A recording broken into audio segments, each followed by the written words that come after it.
Pete and John from Baroness. Thanks for coming on. Yeah, absolutely, cheers. Man. Thanks for sharing the time. Now, just quickly, John, we just ran into each other out the back there, and we were talking about, and both of you were included in this. I want to just get it out there straight away. The accident that happened a little while ago, for those who aren't aware, it's been some time now. Yeah. But John, you were showing me some of the scars right up your left arm there, and you were talking about the extent of what's going on within you at the moment, your body-wise. You're like the $6 million man. It cost quite a bit. $6 million man. I think that's the new one.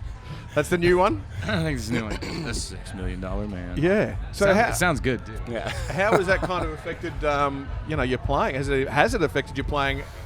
Obviously, I saw you 2 nights ago with Mastodon and Gojira, and that was a great show. But do you find that, for both of you, in fact, that this might have been a little bit debilitating? No, I think maybe I'm just a little bit more careful with what I do on the stage.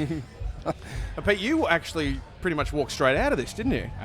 Yeah, more or less, yeah. Yeah, I was on my 2 feet, absolutely. Just one of those circumstances is, where I was, in my placement in that bus and all that, man. It just, got really lucky. I got hit by a flying refrigerator. I mean, that could have gone either, it hit me in the shoulder instead of the head. So, let's just take that one and... if I'm going to use an audio grab to tease this interview, it's going to be, I got hit with a flying refrigerator. Because it's the first thing.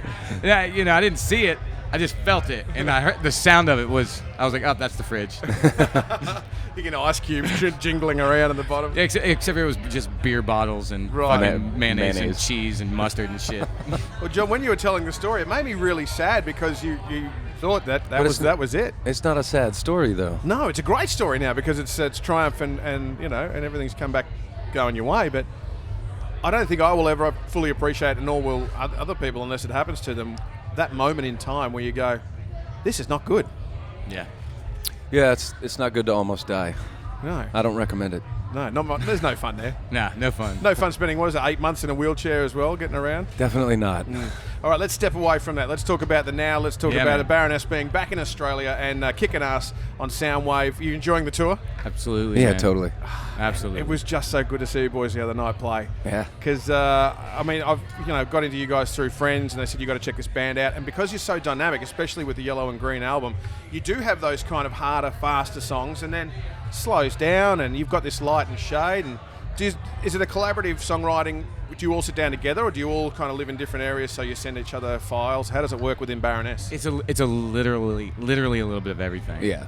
I think we get we're the most productive when we're all in the room. Yeah. It's got to. I mean, you've got to have 4 musicians. Everybody's eye to eye. That we can all read each other and talk to each other right then and there. And actually, the most productivity will happen then. Nice. Whereas, John will sit and write, and then I'll come up and get together with John, and then we throw our heads together in on riffs and play around with stuff. And then, one thing's for sure, it's you got to have a drummer there to write with. It's sometimes difficult to just hear the parts and not be able to not feel it properly. Right. Yeah, that's right. Right. Nice. And have you had a chance to catch up with anyone here that you don't ordinarily get to see on tour? Like, have you side of stage kind of thing, the moments? Absolutely. This fest is full of bands that I've never seen before or never heard of before or what have you.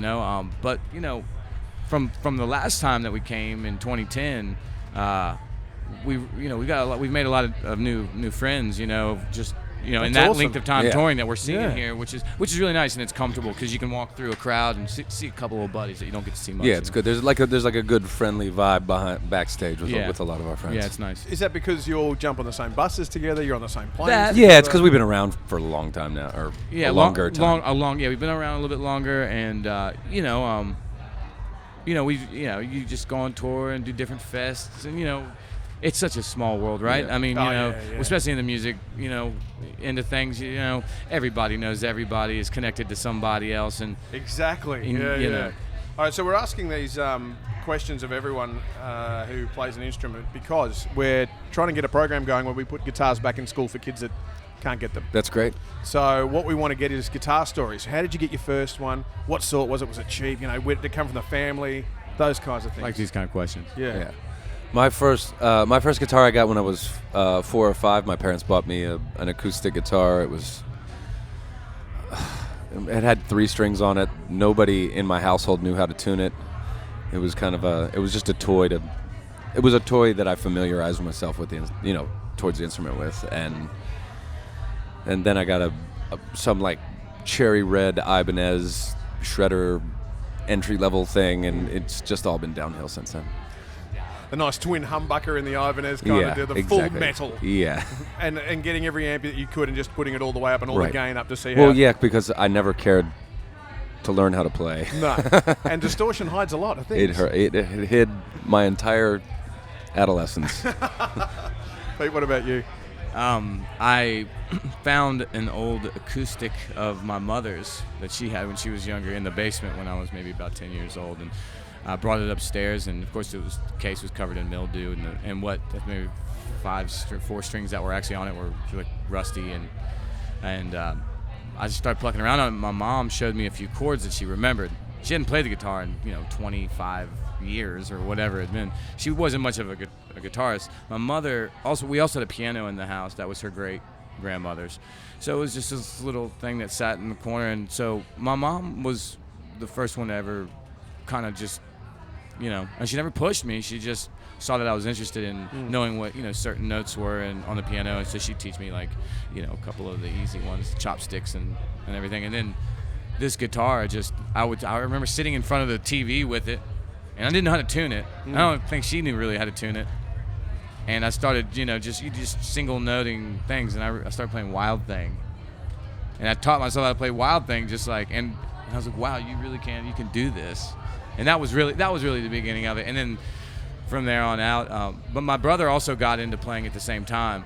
So we shared, I don't know whatever happened to that acoustic. I think my mom got rid of it, and we got an Ibanez Roadstar.